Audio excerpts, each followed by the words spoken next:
اهلا وسهلا بكم في قناتي هانور ارت. النهارده هعمل شنطه جديده وفكرتها بسيطه وسهله. هستعمل في الشنطه ديت خيط السلسله او خيط مكرميه البوليستر. هستعمل بكرتين من الخيط، هحتاج بالظبط نص بكره خيط من كل لون. لو هستعمل لون واحد هحتاج بكره واحده من الخيط. سمك الخيط 4 ملم. وهستعمل شبك البلاستيك مقصوص جاهز، بيتباع جاهز في المحلات، مربعات كبيره 4 ملي. وطول شبك البلاستيك ده هيكون 36 سنتيمتر. وبالنسبة لباقي أبعاد البلاستيك فهي موضحة على الشاشة. كمان معايا في عمل الشنطة هحتاج إبرة كروشيه، هيكون رقم الإبرة 3.5 ملم.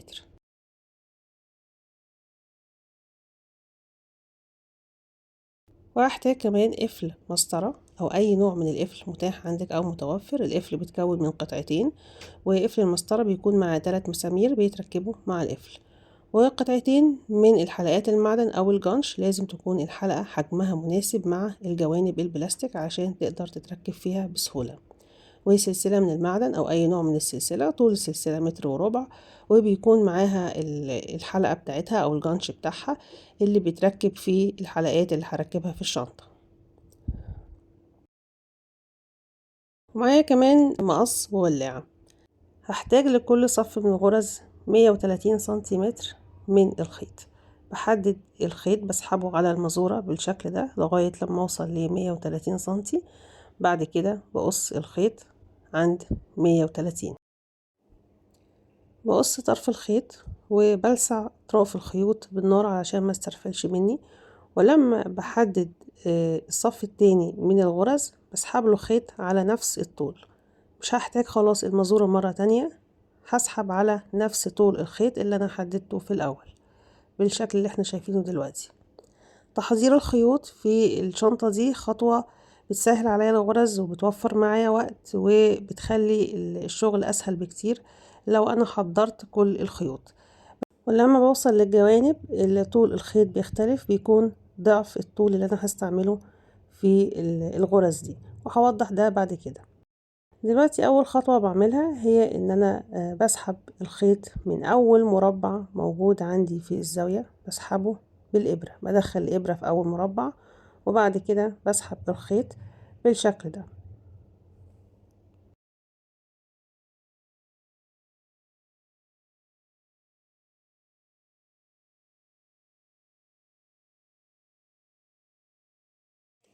لما بسحب الخيط بحتفظ بجزء قصير من طرف الخيط من الناحية التانية. لو الطرف الخيط ده طويل هتلاقي في الاخر ان الخيط مكفاش، فبحتفظ بجزء صغير من الخيط. مرة تانية بعيد الخطوة دي، بسحب الخيط من اول مربع موجود عندي في زاوية البلاستيك بالشكل ده. بعد كده هاجي اسيب المربع اللي تحتيه على طول وادخل في المربع اللي جنبيه اللي هو ده. هدخل الابرة في المربع ده، شايفين من هنا، وهسحب الخيط. بس الاول هدخلها في الخيط وبعد كده اسحب الخيط من المربع اللي بعدها بالشكل ده. انا كده عملت اول غرزة سلسلة، وبشد طرف الخيط القصير علشان اثبت الغرزة. باجي هنا لاول صف بدخل الابرة في ثالث مربع في موجود في الطرف هنا، بسحب الخيط مرة تانية وبعمل تاني غرزة سلسلة بالشكل ده. طرف الخيط من الناحية التانية القصير بحاول ان انا ادخله بين الغرز من ظهر البلاستيك. باجي اكرر هنا اسيب المربع اللي تحتيه واجي في المربع اللي جنبيه على طول، المربع ده شايفين في المربع ده على طول هشتغل فيه، هسحب فيه الخيط، بدخل فيه الابرة وبعدين بسحب الخيط واعمل تالت غرزة سلسلة. هرجع تاني للمربع الموجود في طرف البلاستيك، بسيب مربع واجي في المربع اللي بعديه المربع ده وبسحب الخيط وبعمل غرزة سلسلة. بشتغل زجزاج، غرزة سلسلة ولكنها هي غرزة على شكل زجزاج، وهوضح النمط بتاع الغرزة بالتفصيل. هدخل إبرة هنا في المربع ده في تاني صف وهسحب الخيط واكمل غرز السلسلة بنفس الطريقة لغاية لما اوصل لنهاية الصف.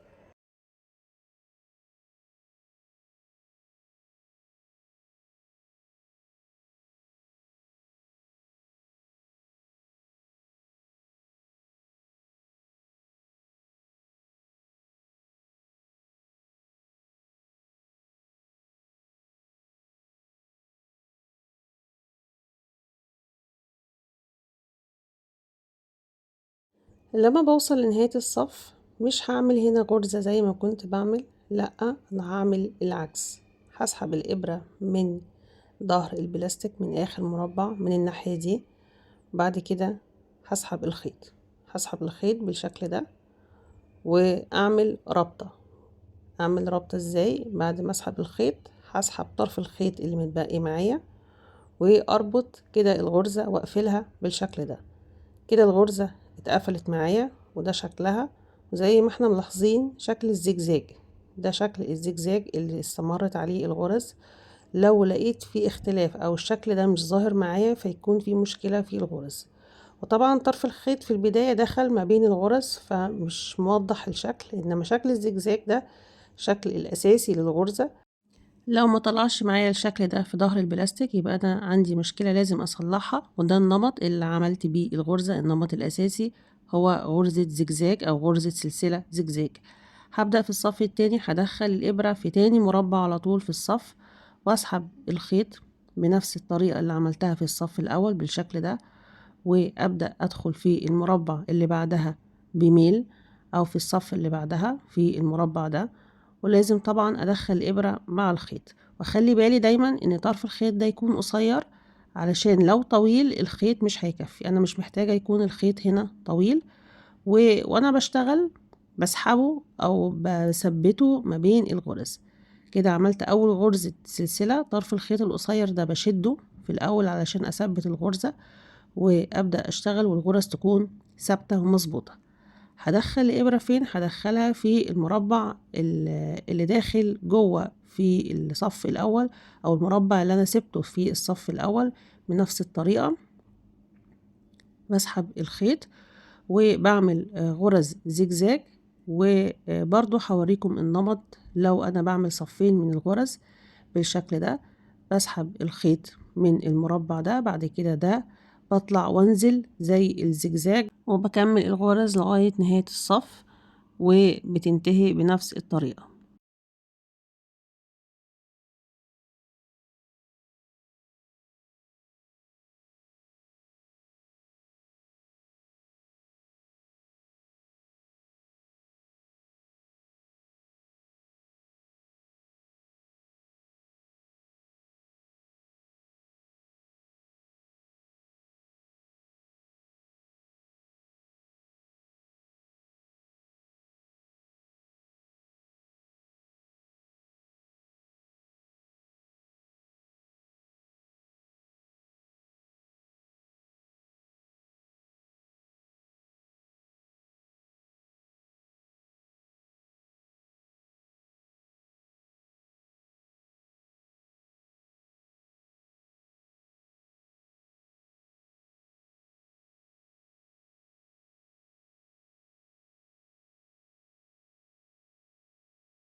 لما قربت اوصل لنهاية الصف كان عندي طرف خيط متبقي من الصف الاول، الخيط الاسود ده برضو هثبته ما بين الغرز.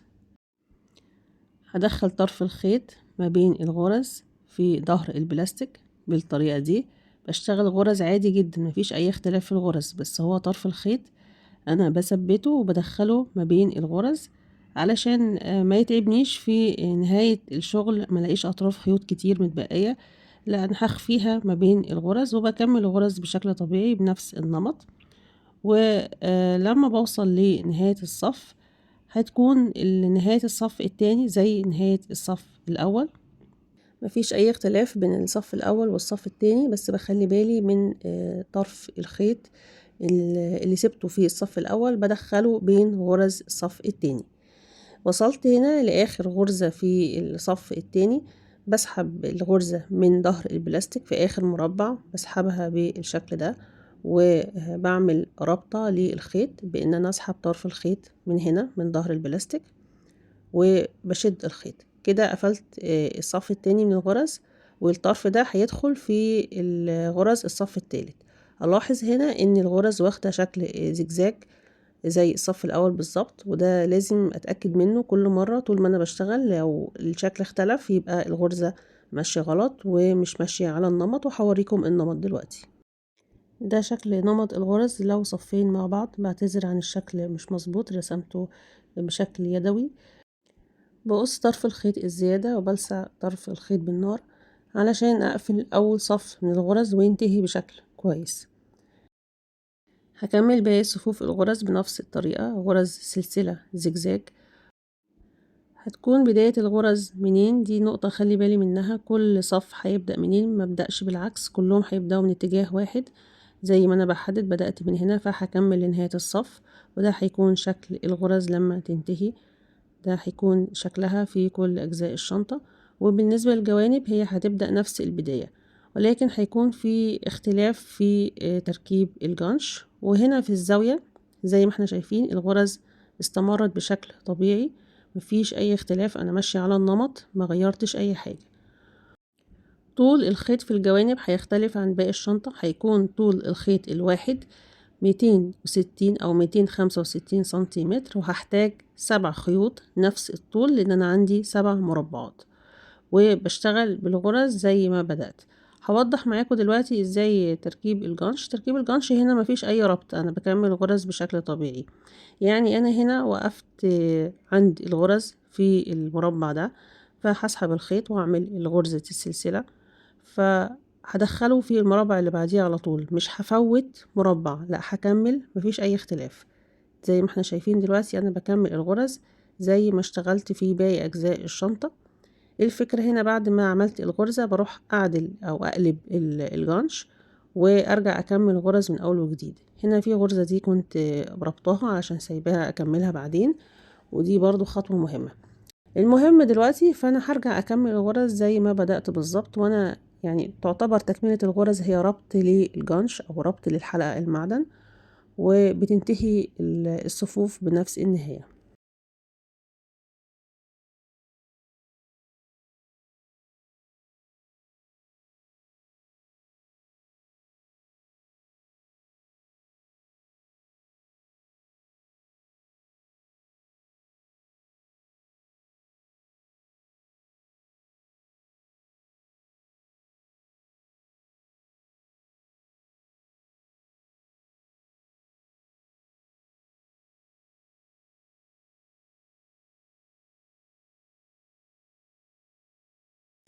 هنا بكرر نفس الغرز، بعمل الغرزة وبعدي من تحتها الحلقة المعدن وبثبته عن طريق الغرز، وبكمل الغرز لنهاية الصف زي ما كملت باقي الصفوف.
بلسع طرف الخيط وبلزقه بالنار وبكمل باقي الغرز لغاية نهاية الصف، وده هيكون شكل الغرز لما تنتهي في أطراف الجوانب أو في الأطراف اللي فيها الجانش.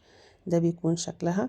الخطوة اللي بعد كده بجهز خيط جديد والخيط دوت بحدده بالنار بيكون شبه الإبرة، وأبدأ أعمل غرز على أطراف البلاستيك. خلي بالي بلسع طرف الخيط بسرعة وبلف الخيط لغاية لما يكون ناشف زي الإبرة، وأبدأ أشتغل بيه الغرز على أطراف البلاستيك. بدخل الخيط في أول مربع وبسحب الخيط بالشكل ده، وأرجع ألف الخيط مرة تانية في نفس المربع، بدخل فيه طرف الخيط وبعمل غرزتين في كل مربع. كل مربع بدخل فيه الخيط مرتين والف الخيط حواليه، وبكمل الغرز ديت لغاية نهاية الصف.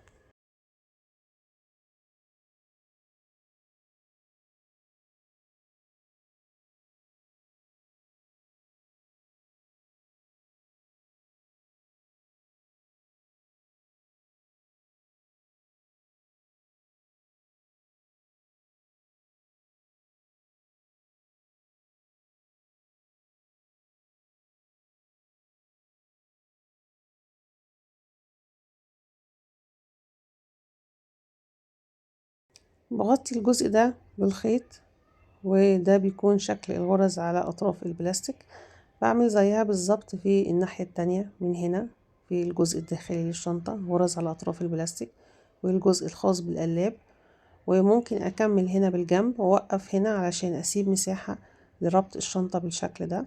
لما أقفلهم مع بعض لازم أوقف الغرز هنا مكملش، وبتأكد كويس من أطراف الخيوط إن هي ثابتة بشكل كويس، مفيش أي خيط فاكك. أطراف الخيوط اتقصت واتلزقت بالنار، وزي ما احنا ملاحظين بداية الخيوط ونهايتها. قبل ما أجهز البطانة وقبل ما أخيط البطانة لازم أراجع كويس الخيوط وأشوف الزيادة وأقصه وأبدأ ألزقه لغاية لما أتأكد تماما إن كل أطراف الخيوط ثابتة، مفيش أي مشكلة.